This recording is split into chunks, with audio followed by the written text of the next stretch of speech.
సిద్దిపేట నియోజకవర్గంలో అకాల వర్షానికి ఐకేపీ సెంటర్లలో పట్టణంలోని పత్తి మార్కెట్ యార్డులో ధాన్యం తడిసి ముద్దైంది. మార్కెట్ యార్డులో ఆరబోసిన వరి ధాన్యం వర్షానికి కొట్టుకుపోవడంతో రైతులు కన్నీరు మున్నీరవుతున్నారు. 10 రోజుల నుంచి మార్కెట్ యార్డులోని ధాన్యం ఉన్న అధికారులు సకాలంలో కొనుగోలు చేయకపోవడంతో వర్షానికి ధాన్యం తడిచిపోయిందని రైతులు ఆవేదన వ్యక్తం చేశారు. తడిసిన ధాన్యాన్ని ప్రభుత్వం వెంటనే కొనుగోలు చేయాలని రైతులు డిమాండ్ చేశారు.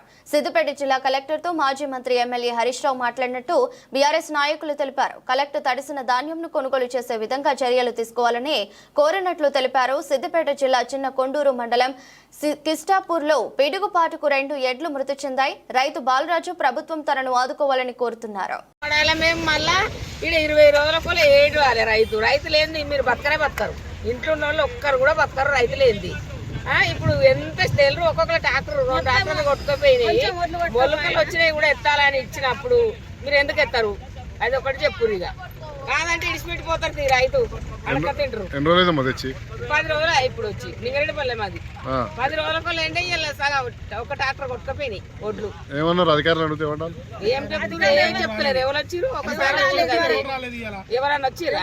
ఎవరు కూడా రాలే. నిన్న మొన్న తీసుకోలేదా? నిన్న మొన్న ఏమంటారు? ఎండలే ఇది మాచరాలే బారదాన వస్తలేదు.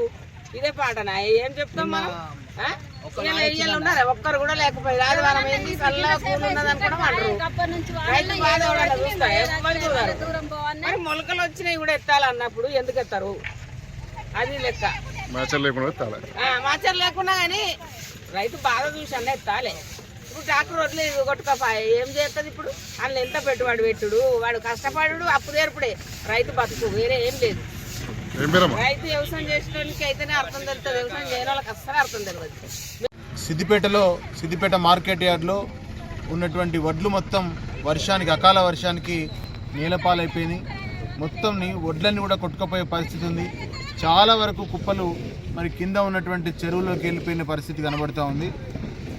ఇక్కడున్న సిచ్యువేషన్ని మేము పరిశీలించి వెంటనే ప్రభుత్వం చర్యలు చేపట్టాలి. రైతులు 6 కాలం పండించినటువంటి పంటలు ఒక్క వర్షంతో మరి నీటి పాలైపోయింది. కాబట్టి మిగిలినటువంటి ధాన్యాన్నైనా వెంటనే కొనుగోలు చేయాలి. ఈ ధాన్యాన్ని రేపటికి రేపు కొనుగోలు చేయకపోతే వచ్చే 4 రోజుల పాటు కూడా వర్షాలు ఉన్నట్టుగా పరిస్థితి కనబడుతుంది. కాబట్టి దయచేసి రాష్ట్ర ప్రభుత్వం వెంటనే దీనిపై మరి స్పందించి వెంటనే కొనుగోలు జరపాలి.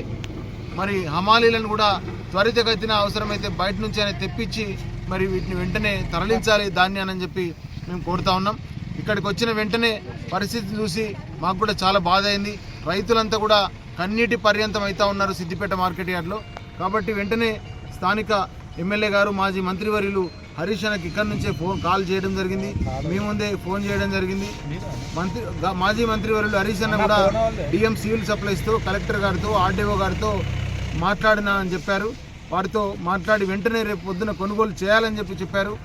కాబట్టి వారు కూడా మరి కొనుగోలు చేస్తామని చెప్పి ఎమ్మెల్యే గారికి హరీష్ అన్న గారికి మాట ఇచ్చారని చెప్పారు. కాబట్టి మేము రేపు కూడా మరి మార్కెట్ యార్డ్కి వస్తాం. తప్పకుండా ఈ మార్కెట్లో ఉన్నటువంటి సిద్దిపేట మార్కెట్ యార్డ్లో ఉన్నటువంటి ధాన్యాన్ని వెంటనే ఒకవేళ ఇవాళ నానినటువంటి ధాన్యాన్ని కూడా ఎంతో కొంత తరుగు పెట్టుకుని అయినా సరే మరి కొనుగోలు చేసి వెంటనే తరలించాలని చెప్పి బీఆర్ఎస్ పార్టీ పక్షాన మేము డిమాండ్ చేస్తూ ఉన్నాం, విజ్ఞప్తి చేస్తూ ఉన్నాం. దయచేసి వెంటనే చర్యలు చేపట్టాలి. ఇప్పటి వరకు ఏ ఒక్క అధికారి కూడా సిద్దిపేట మార్కెట్ యార్డుకు వచ్చి పరిశీలించిన పరిస్థితి లేదు. మీరు కూడా వర్షం వచ్చిన 10 నిమిషాల్లోనే మరి విలేకరులు వచ్చిండ్రు, మరి కెమెరామెన్లు వచ్చి అందరూ కూడా వచ్చి ఇక్కడ మరి మీరు చూస్తూనే ఉన్నారు. ఇప్పటికి ఒక్క అధికారి కూడా రాకపోవడం చాలా శోచనీయం కనబడుతుంది.